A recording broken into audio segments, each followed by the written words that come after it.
Saudara kemana? Ke rumah sakit atau ke kantor provos? Siap, Mas. Saudara ikut ke kantor Ke rumah sakit. Ke rumah sakit menunggu proses otopsi. Iya, jadi begitu ambulan datang, Pak F itu ngomongnya sudah nggak enak. Pak Kabak, antar itu ke rumah sakit. Oh, diperintahkan saudara FS yang merintahkan saudara. Iya. Oke, kemudian? Dalam arti sih nggak ada yang senior lagi atau yang muda gitu maksudnya. Karena itu kan lebaran besok itu. Saya belum bayar hewan kurban, jadi saya mestinya minta izin waktu itu. Kok kasar begini, saya bilang ngegas kalau istilahnya. Jadi terus? saya antar, ya udahlah saya kawal. Saya tanya pengemudi ambulan, lewat mana jam segini nggak macet? Lewat tempat makam Kalibata. Jam segini jam macet ini dalam hati saya. Ya sudahlah, karena akhirnya saya berangkat mengawal ambulan dengan petunjuk mobil ambulan itu menuju Keramat Jati. Di tengah perjalanan saya bingung, ini mau dibawa mana, siapa yang saya hubungi.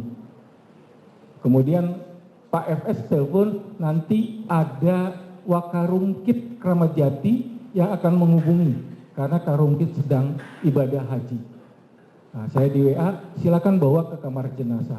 Jadi almarhum itu sempat saya bawa ke UGD dulu. Oh ya, saking tidak tahu. itu. Saking saya tidak tahunya, akhirnya dibawalah ke kamar jenazah. Oke. Di kamar jenazah ketemu. Jadi saudara FS masih memerintahkan saudara ya? Iya. Oke, kemudian? Kemudian dibawa ke kamar jenazah, ketemu Dokter Farah, jenazah dibawa masuk ke dalam, kami tidak boleh masuk. Ya, di di luar. otopsi. Singkat cerita keluarlah apa hasil pemeriksaan sementara ini yang Saya saudara... tidak tahu. Hah? Saya tidak tahu. Saudara tidak tahu? Iya, yang kami antar hanya surat otopsi. Surat otopsi. Yang dari Jakarta Selatan. Ya. Ya. Saudara nunggu sampai selesai? Ya, saya tidak sampai selesai, tetapi setengah perjalanan kami mencari perintah Pak Sesro mencari baju PDU satu upacara yang akan digunakan. Siap, betul. Akhirnya dapat dari saudara adiknya, Marisa. Dapat dari ajudannya di posko. Iya, kan dari itu dari baju dibawa oleh adiknya. Iya, betul. Kemudian setelah selesai jam 3 atau jam 4, Pak Ferdi ngebel lagi Pak FS. Nadanya sudah nggak enak, sudah biasanya di alma mater kami tidak ada kata kasar, ini sudah. Pak Kabak bawa barang bukti jadikan satu dengan senjata. Di alma mater itu kalau senior yang junior beberapa kesempatan Pak Ferdi, Pak FS itu selalu bilang, selama matahari tidak terbit dari utara dan air laut masih asin, senior tetap senior. Jadi kemarin ngomongnya ngegas, Pak. Sudah dalam hati saya, ya kalau jenderal udah bisa ngegas senior ya, inilah yang saya alami, saya bilang. Akhirnya saya antar juga, saya serahkan ke Agus Patria setelah kami mengantar jenazah ke kargo bandara. Oke, kemudian? Kami ngantar ke kargo bandara, kemudian kami menyerahkan barang bukti ke Wamena.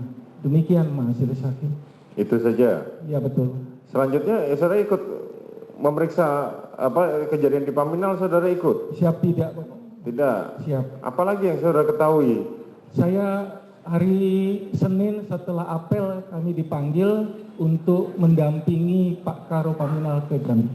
Oh, saudara ikut ke itu seperti yang saudara terangkan. Selebihnya ada lagi yang saudara ketahui? Mulai saat itu saya ini tidak dipanggil lagi sama FS, mungkin kesel sama saya.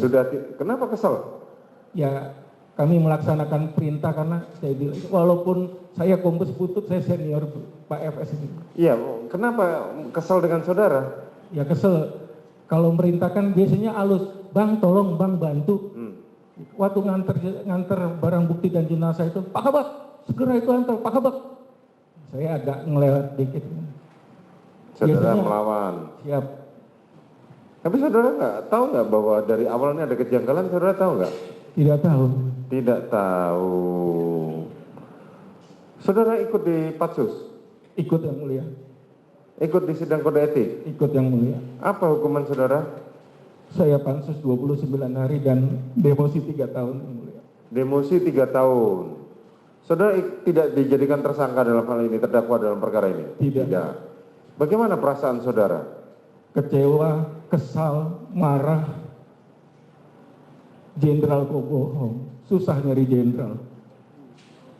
Keluarga kami malu. Kami paranoid nonton TV, media sosial.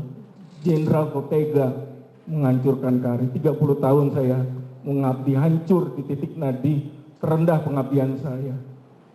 Belum yang lain-lain yang anggota-anggota hebat Polda Metro Jakarta Selatan kami. Bayangkan majelis hakim, kami Kabak Gakum yang biasa memeriksa polisi yang nakal, kami diperiksa. Bayangkan majelis hakim bagaimana keluarga kami. Itu ya yang saudara rasakan ya.